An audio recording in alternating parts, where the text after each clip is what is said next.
Welcome back here, guys, to my NFL Top 50 free agent list. We've made it all the way from number 50 to number 21. This video, guys, will be for players 20 through 11. And be sure to check out my top 10 video as well here, coming up either tonight or early tomorrow. And at number 20, guys, I have Dominique Rodgers-Cromartie from the Denver Broncos. He made some news Super Bowl week that he may be considering retiring. Haven't heard anything more on that front. He did have a solid season in that Denver secondary last year. Him along with Chris Harris, who was a restricted free agent. Really big names in that secondary that they need to make sure they retain. Dominique Rodgers-Cromartie in at number 20. In at number 19, I have Lamarr Houston, the defensive end from the Oakland Raiders. The Raiders have a little over $60 million available in cap space this offseason. And Lamarr Houston, is one of those guys I'd be surprised if they let go because he's been very solid for them, both in the run game, and with the ability to rush the passer. To me, where he has value is the fact he's very good in the run game and still a more than competent edge pass rusher. These guys are hard to find. I think you see Lamarr Houston, if they can't reach a long-term deal, I think at the minimum you see him get franchised by the Oakland Raiders. At number 18, I have Sam Shields, the cornerback from the Green Bay Packers. Look, Shields is in a tough situation with the Packers because they already paid Tramon Williams, a pretty hefty salary for that position. So do the Packers make a decision to devote, let's say, $15 million a year to that position? We'll see. But if not, there'll definitely be a market for Sam Shields, I feel, within that $7 to $8 million a year range. And there's some good young corners available this offseason, and Sam Shields is definitely one of those at number 18. Another corner that's available, a little bit older, is Aqib Talib. He's still on the better side of 30 years old. He's coming off of a pretty good season this year with the Patriots. Any team's worry, though, has to be with his attitude problems and his problems with the law in the past. If you give him big money, what are you going to then get from him in subsequent years? And that's the magic question regarding Talib. We'll see if I don't see how the Patriots can really let him go, considering how important he is to them. Maybe a 3-year deal at between 18 and 20 million, I think, is a deal that works for both sides. Aqib Talib at number 17. At 16, I have Linval Joseph of the Giants, and he might be, as far as these 10 guys I'm rattling off here in this video, the most least well-known. But this is a guy who, under the radar, has had 2 very good seasons the last 2 years with the Giants at that defensive tackle spot. He's most importantly only going to be 25 years old when the season starts next year. The Giants, it seems as though, from everything you're hearing, are going to let him hit free agency. We'll see what kind of market there is, again, for the young 4'3" defensive tackle, Linval Joseph. At number 15, I have another Lamarr Houston's teammate, Jared Veldheer of the Oakland Raiders. Again, another guy where there's been well documented that they're in talks with Veldheer to extend him now.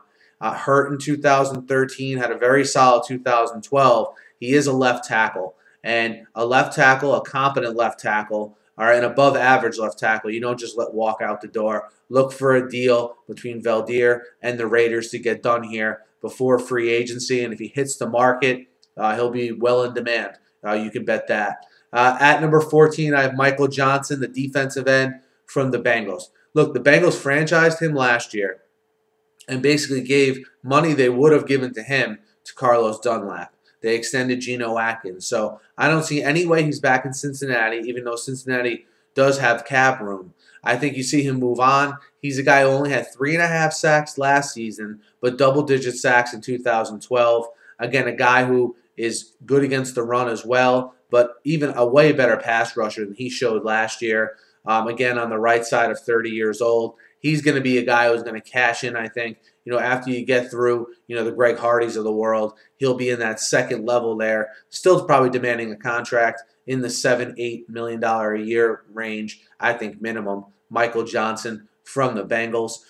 Number 13, I have Vontae Davis from the Colts. Vontae Davis, to me, had a good season last year. Obviously, the way the season ended with that secondary playing didn't make it look great, but I think he was steady all season. The best cornerback, certainly on the Colts. And for a team with over $30 million in cap space like the Colts have, again, a guy I think they'll either bring back or franchise especially considering this is a guy that organization traded for, and now he's due his contract, and I think you'd be hard-pressed to find many corners available, all right, that are better than him. So I expect Indianapolis to make a strong push to bring back Vontae Davis. At number 12, I have another cornerback in Brent Grimes.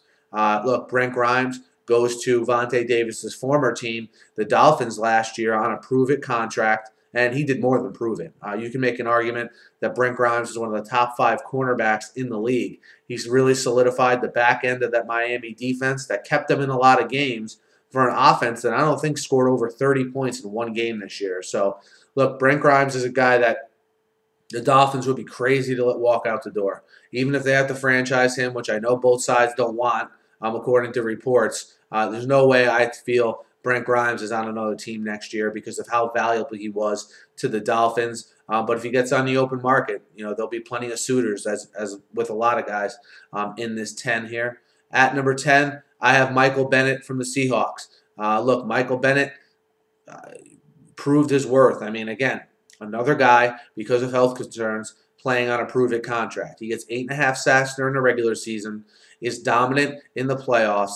The only thing you would say about Bennett is he was part of a defensive line rotation in Seattle. So how would he hold up health-wise if he now has to play, let's say 10, 15, 20 more snaps per game? That's really the only question mark with him, because when he's healthy and when he's on the field, he's an absolute terror to both tackles and subsequently quarterbacks that he plays against.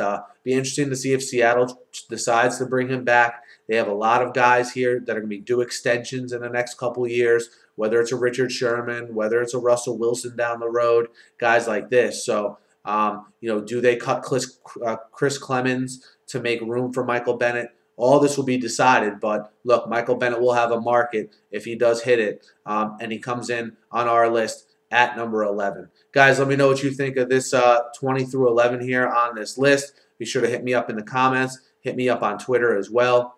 Be sure to subscribe to my channel, guys. I'm doing tons of NFL draft stuff and NFL offseason stuff. Over 1,000 videos here on YouTube all about the NFL. So be sure to subscribe. It's completely free. Have a great day.